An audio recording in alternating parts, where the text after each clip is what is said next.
na po kayo? 58 pa po, ma'am. Kayo po? 58? Yes, ma'am.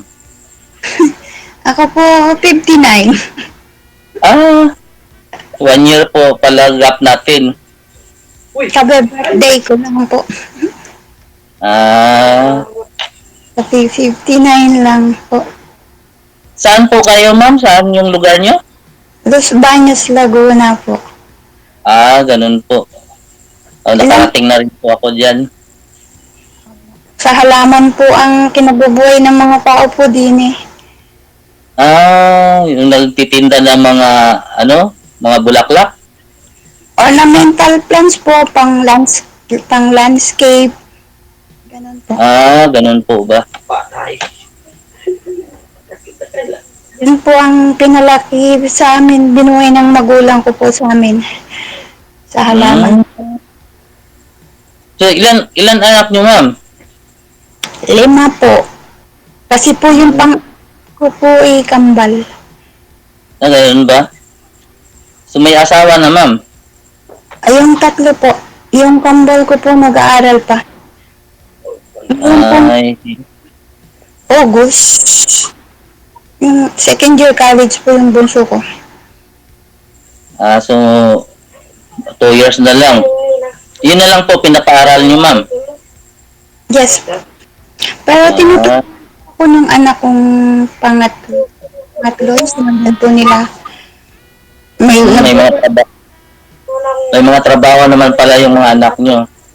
yung, yung isa lang po nakakatulong kasi po yung dalawa po nakabukod po. Yung pong panganay ko po na sa ibang bansa po eh, mag-anak po sila. Doon na po sila nakatira. Tapos Ay, ganun isa po. po na sa Manila. Tapos yung pangatlo ko po yun, katulong ko po dito doon sa dalawa ko pong kambal. Yun po ang aking breadwinner na tumutulong po sa akin. Ah, so, yung isang anak na lang ang kasama mo dyan sa bahay nyo? Bali 3 po. Yung kambal po at saka yung sinundan nila, yung ate po nila. Ah, ganun ba?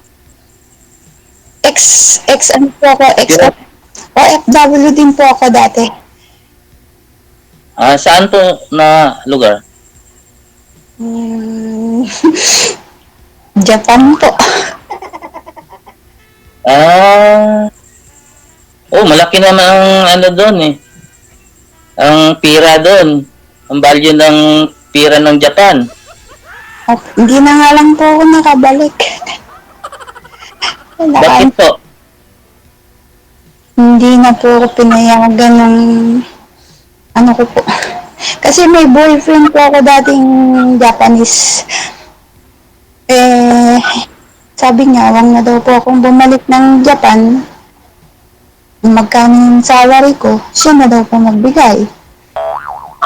Kaya po yung visa ko po, na-cancel, hindi na ako nakabalik ng Japan.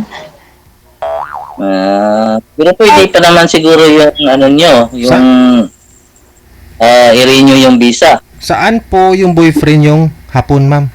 Dito sa Pinas o nasa Japan na yung boyfriend mo? Opo. may ano na po kasi may iba na din. Saan po siya ngayon? Nasa Japan. Opo. Aha, Nasa, pinapauwi ka dito sa Pilipinas para padalhan ka na lang ng pera kung magkano sahod mo dun sa Japan. opo. Honestly po, nagkaanak po ako ng Japanese. Magulo. Teka lang. Galing po kayo ng galing po kayo ng Japan, pinauwi ka niya dito sa Pilipinas dahil buntis ka, yun po ba yun? Katapos po kasi ng kontrata ko, hindi na po ako pinabalik. Kaya hindi na po ako nakabalik ng Japan. Pero yung anak ko na lang po. Saan po? Hinihintay ko. Sino po yung anak mo? Saan po yung anak mo sa Japan? Yung bunso? Yung kambal po ba? Yung pang-apat? Yung sinundan po ng bunso. Kasi po, pangatlo. opo, pangatlo po yun. Sino po tatay ng kambal ninyong anak? Kasi po, una pong asawa po, honestly po, hiwalay na po matagal na, 20 years ago na po. Tapos nagkaasawa po ako ng pangalawa po. Yung pangalawa po, ng babae, sumama po sa babae. Tapos, Wala na po. Ito na lang po ako. Minsan, nagka-boyfriend. Minsan, marami. teka lang. Yung una niyo pong asawa, Pinoy. Ilan po anak niyo dun?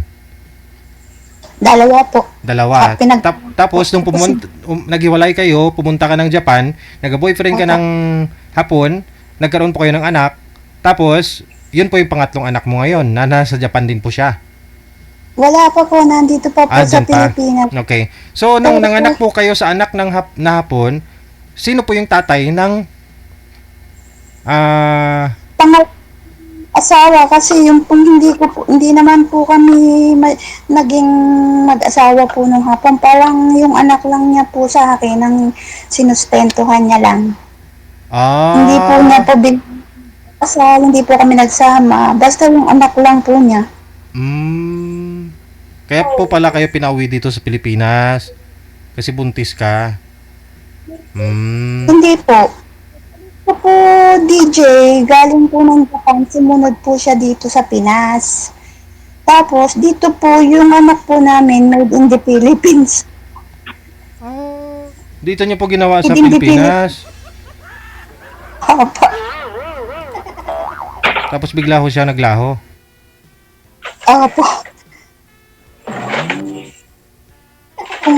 Ano po, siyempre, kailangan ko rin po ng, yung, parang mahinang loob po kasi na may dumating po na nagmagandang loob hanggang po nahulog din yung loob ko, tapos nagkaanak po kami, nagkaanak po ng kambal, ganon. Tapos hindi ko po alam, may mga bababae din pala.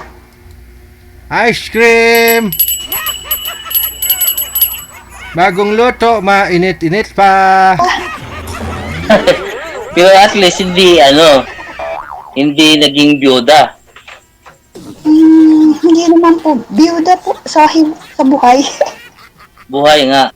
Nangapit bahay lang. Ay, ayoko na pong, bahala, doon na po siya sa babae niya. Saan po kayo kasal, Ayoko. ma'am? Saan po kayo sa kasal? Una, pangalawa o pangatlo? Sa una po, pero Sa una. hindi po ako kasal sa pangalawa. Tsaka yung Japanese po, hindi po naman kami naging mag-asawa. Pero nabuntis ka. Yes po, nung pumunta siya ng Pinas. Pagbalik naman niya po ng Japan, nasulot po Nakuha ng iba. May nag-assume pala. Kaya po, tingin ko Kaya yun po, ito, kasi wala naman po, malaki na yung mga anak ko. Naghanap na lang po ako ng mga kasama sa buhay. Yung pag nag-asawa yung mga anak ko, sigurado, iiwanan ka, mag-isa ka. Parang, companion, ganun. Kasi yung mga anak mo kasama mo ngayon, mga lalaki, babae? Babae at lalaki po yung kambal ko. Kayo po, matanong ko po, ilan po ba anak niyo? 3 po anak ko, ma'am. Pero mga pitbahay din yung nanay nila. Ba't Pero po hindi kayo, kami kasal. pero hindi kayo kasal? Ba't po kayo mali din Nagbabakasakali din po. Naghahanap ng maging katuwang sa buhay. Saka po, parang malas po ako sa asawa kaya, hindi ko po sinasabing, pero gusto ko po may kasama po ako. Hanggang yung, siyempre po, iba na yung may kasamang katuwang ka na, kasi pag nag-asawa ng mga anak ko, siyempre, kanya-kanyang buhay na yan. Oo nga po kailangan din talaga na may kasama talaga sa bahay. Sulos. Mahirap din po yung mag-isa pag lalo limbawa, may nararamdaman ka. Po tayo mga maiedad na minsan hindi natin maiwasan Ako nga po kasama ko yung isang anak ko lang na lalaki. Actually, 3 yung anak ko, 2 babae, tapos Eh, isang lalaki. So, mga may asawa na po. hindi pa, grade 10 ang panganay kong babae. Tapos yung kasama ko dito ngayon na lalaki, grade 7. Yung bunso, ano pa lang, kinder 2. Pero wala sa mami nila yung mga anak ko. Nasa bahay ko talaga, nasa South Cotabato kasi taga South Cotabato yung Yun naman, uh, yung lugar. Longga. Oh, malambing pero pag nagalit, iba naman. Siya kasi ang nagloko, ma'am. Kasi ano siya, regular siya sa Red Ribbon sa malaking mall ng South Cotabato. So, Ako po ay, sanay mga barkada, life. ako po Di ako naman, busy. honest po ako, loyal po ako sa asawa. Pero hindi po ako ng lalaki. Ganun po ba? Ako po iniwan. Oo, hirap po magluloko kasi balang araw, babalik din sa yung mga ginagawa mo eh. Ako, naging busy ako dati sa work ko, so hindi niya maintindihan siguro yung time ko sa pag-uwi dahil sa cinema kasi ako before sa malaking mall. Ang hirap So, po sa yung South Cotabato. ganun, yung niloloko ka ng asawa. Tapos nung nag-resign ako 2015, nagtayo ako ng sarili kong business. Inabot ng pandemic. So nagsarado. Kaya hanggang may lupa kasi kami dito sa Cagayan de Oro sa mga mana namin sa parents namin. So kaya pumunta ako dito ng Cagayan, inaasikaso ko yung papers ng lupa namin. Eh di na andyan yun. Sa kapatid ko. Kapatid kong babae kasi ako lang kasi ang naiwan na lalaki, 3 babae yung naiwan din na kapatid ko. So ako ang pinakabunso. So ako talaga ang mag-aasikaso kasi ako ang nakasunod sa apelyido ng papa namin. Ako po, yung Kaya- kami sa father ko po, may mana din po. Hindi ko na po inabol. Kasi po, magulo po eh. Kasong sibil po yan. Matagal po yan. Ito nga din sa amin dito. Bago lang natapos yung kaso namin pero hindi naman siya tumagal dahil parang pamangkin lang namin yung parang humihingi ng share pero 1980 pa na nabili ng father namin yung lupa sa lolo namin. So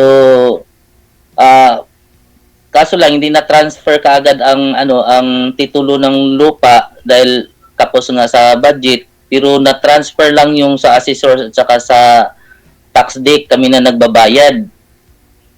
So kaya humihingi siya ng po, Nasa pangalan nyo na. sa father namin. Pero nung namatay na yung parents namin, yung mama ko at saka papa ko, so saka pumasok yung mga kibali apo ng kapatid ng father ko. Saka pa sila nang himasok. Naghahabol po or Naghahabol lang siya. Ah, Naghahabol lang share ng lupa namin kasi malaki na ang value ng lupa. So, ang ginawa namin, pinaila namin ng kaso lang nakapirma kasi kami ng extrajudicial partition agreement. Doon kami sumablay sa korte. So, nung nagkaroon na ng court order, so ang advice ng judge is bibigyan na lang ng share yung mga mga anak ng kapatid ng father ko. So, yung mga kapatid ko medyo senior na rin. So, pumayag na lang na magbibigay na lang kami. Kaya ngayon, yun yung hinihintay namin na mabinta. Pero may kaso ng lupa kasi kami lang po kasi ang natitirang heirs na tagapagmana. Kaso lang po, inilaban na nga po namin ang hatian sa abogado kasi wala po talaga kaming pera. Kumbaga, hatian na lang po kami. 50-50 nga po sa abogado. Sila na lang Hmm? po lahat ng ano. Kaso Pero pag hindi ko po maintindihan yung, dalawa na lang po kasi kami magkapatid na na matanda sa kanila. Yung mga kapatid ko po magulo.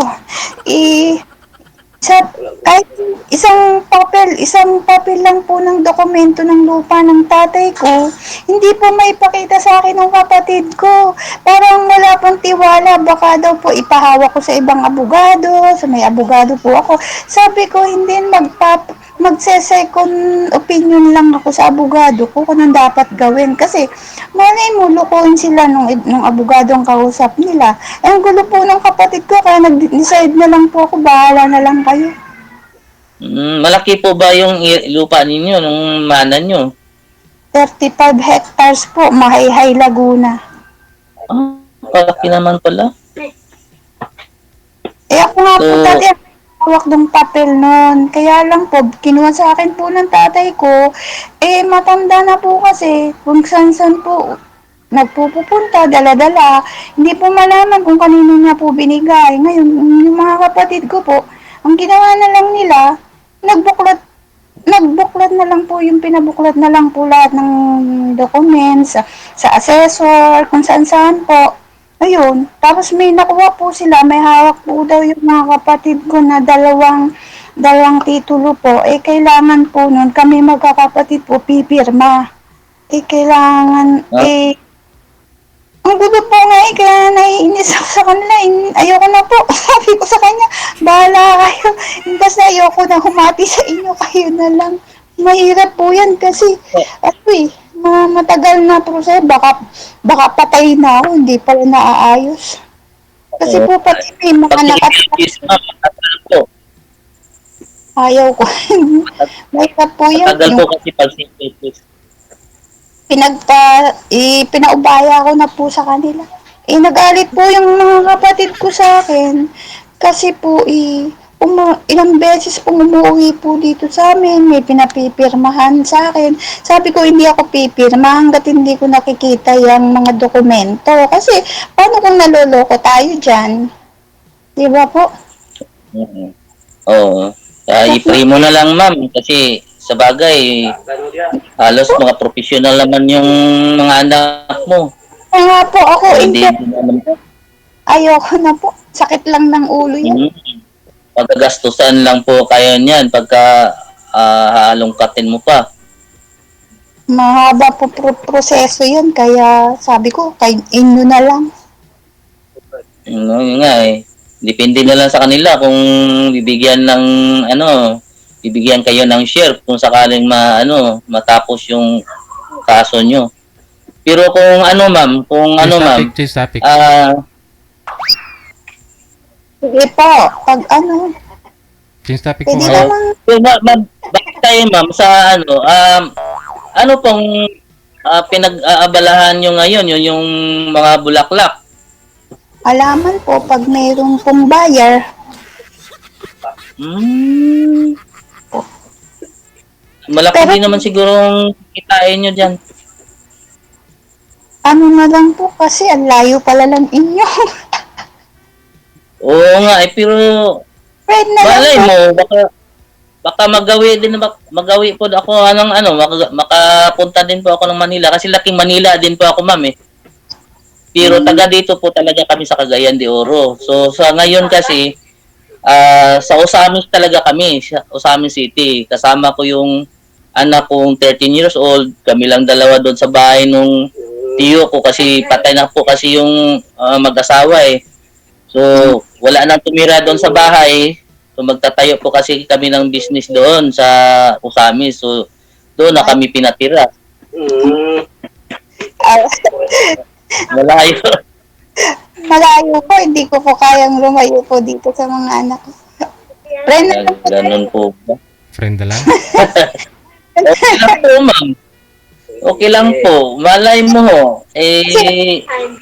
Ang ano ko sana kung may malapit, ganun. Mahirap po. Ganun po ba? Kasi kung ako din naman po, hindi po ako pwede na bumalik ulit sa Manila kasi pag naitayo na namin yung business sa Osamis, doon na po talaga ako mag-i-stay. Yun na lang po talaga ang hinahanap ko, yung maging katuwang ko sa negosyo. hindi niyo po ako makakasama.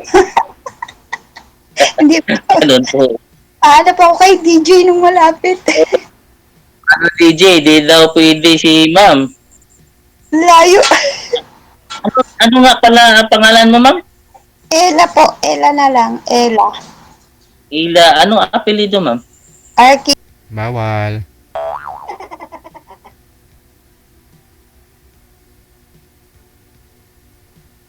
Oo, at least ako din naman, sanay din naman ako sa Tagalog dahil Manila, doon pa ako lumaki.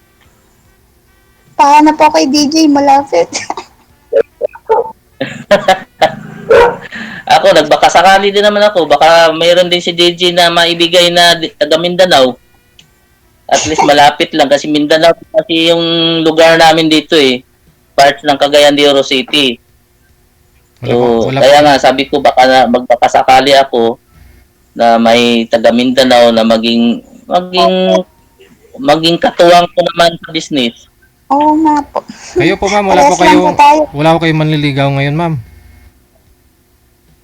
Well, meron po akong inaantay. Kaya lang po, hindi po ako sigurado. Inantay. Kasi naging boyfriend ko po Facebook lang. Oh, Ano po? Nangako. Nasa ibang bansa po siya. boyfriend niyo siya ngayon. Hindi na po. Naklock po. Hindi ko po alam. Hindi po ako sigurado. Nag-sorry lang siya sa akin. Tapos, kasi po siya may kasalanan. Pinaasa niya ako. Tapos nawala po siya ng almost 2 years. Tapos biglang lumitaw. Chinat ako 1 week lang. Tapos nawala na naman. December daw po uuwi. Hindi po ako ano doon eh. Mga lalaki po yan. Hindi ako marami na po kasing gano'n nangyari sa akin. Paasa. Ako naman po. Ako umasa sa tao. May boyfriend pala to eh, sumali dito. Sige, pagpatuloy niyo po sa off-cam ha. Tuloy-tuloy lang ang usapan ninyo. Maraming salamat. Sir. DJ mo. DJ, salamat.